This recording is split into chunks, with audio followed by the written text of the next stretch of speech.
इस कानून का समर्थन अधिक है, विरोध कम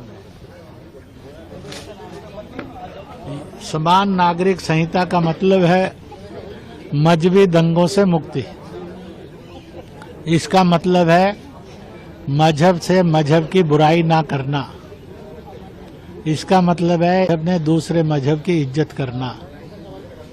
इसका मतलब है मजहब नहीं सिखाता आपस में वैर करना। इस कानून का मतलब है कि मजहब ही सिखाता है आपस में प्यार करना।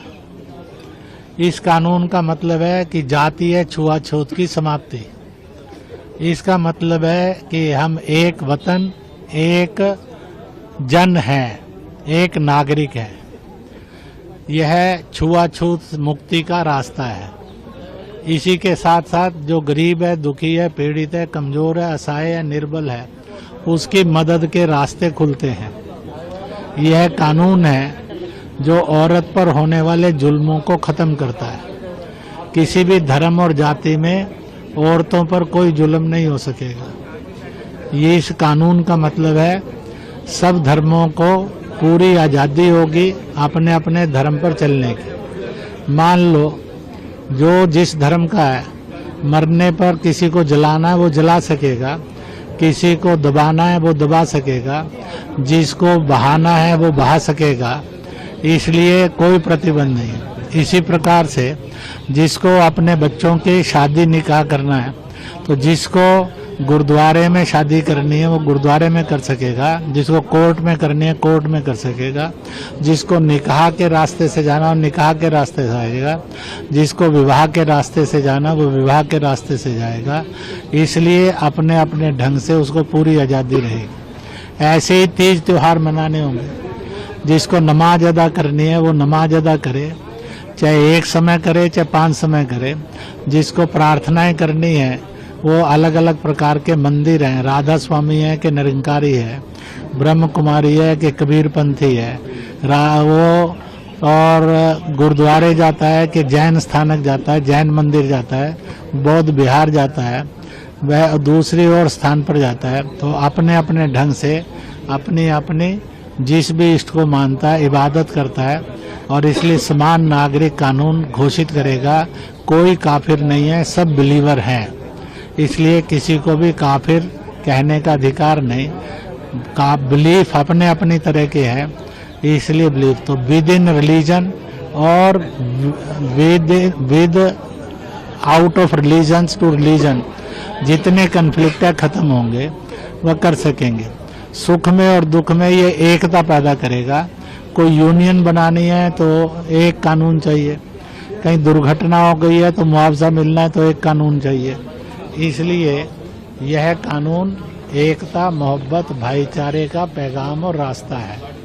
इसी प्रकार से ये कानून आएगा तो जो ये कहते हैं मुसलमान को खतरा है, इस देश के अंदर मुसलमान को जो कहते हैं खतरा है वो झूठ बोलते हैं। जबकि खुद अल्लाह ने, खुदा ने, रब ने पैगाम दिया है तो जिस वतन का होगा उस वतन के कायदे कानून के अनुसार जी, यही तेरा ईमान है और यही ईमान तुझे जन्नत की ओर ले जाएगा।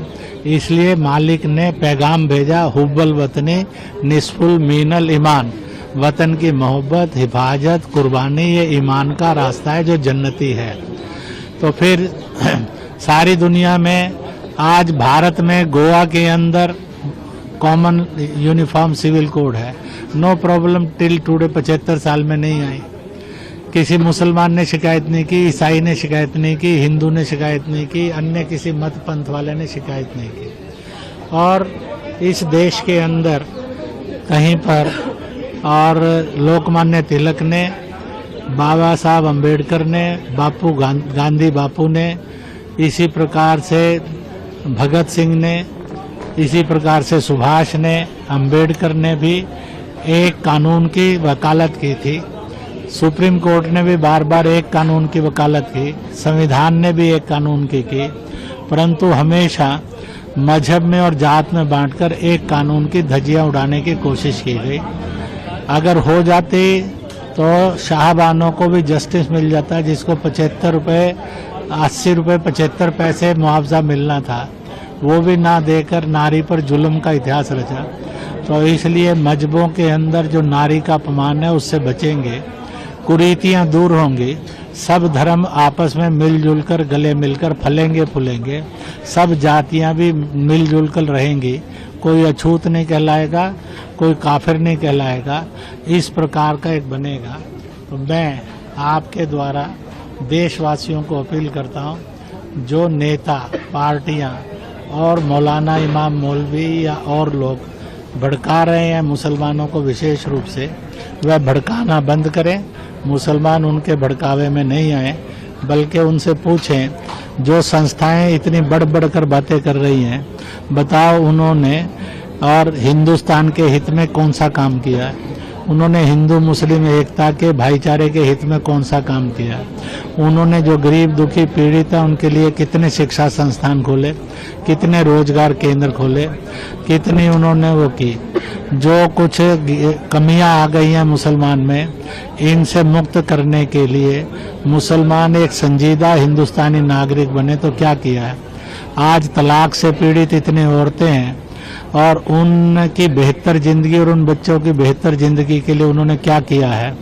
तो मुझे लगता है कि 3 तलाक की लड़ाई मुसलमान से लड़कर ही हारा था, क्योंकि वो सिद्ध ही नहीं कर सके कि तलाक जो है एक इस्लामिक और कुरानिक प्रक्रिया है।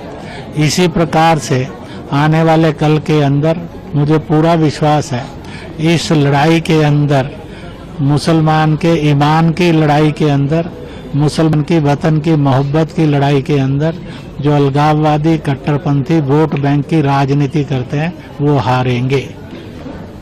जिस हिसाब से राजनीतिक पार्टी विरोध कर रही है उसके क्या कहना है? ऐसा है कि राजनीतिक दलों को लग रहा है समान नागरिक कानून अगर मुसलमान ठीक समझ गया तो वह उनके वोट बैंक की और गुलामी से निकल जाएगा, वह एक खुददार हिंदुस्तानी बन जाएगा। इसलिए वह केवल वोट बैंक की राजनीति के कारण गुमराह करके भड़का रहे हैं। मैं अपने मुसलमान भाइयों को कहूँगा कि हम सब हिंदुस्तानी थे, हिंदुस्तानी हैं, हिंदुस्तानी बनकर जिएं और आने वाले समय के अंदर गुमराह करने वालों को हराएं।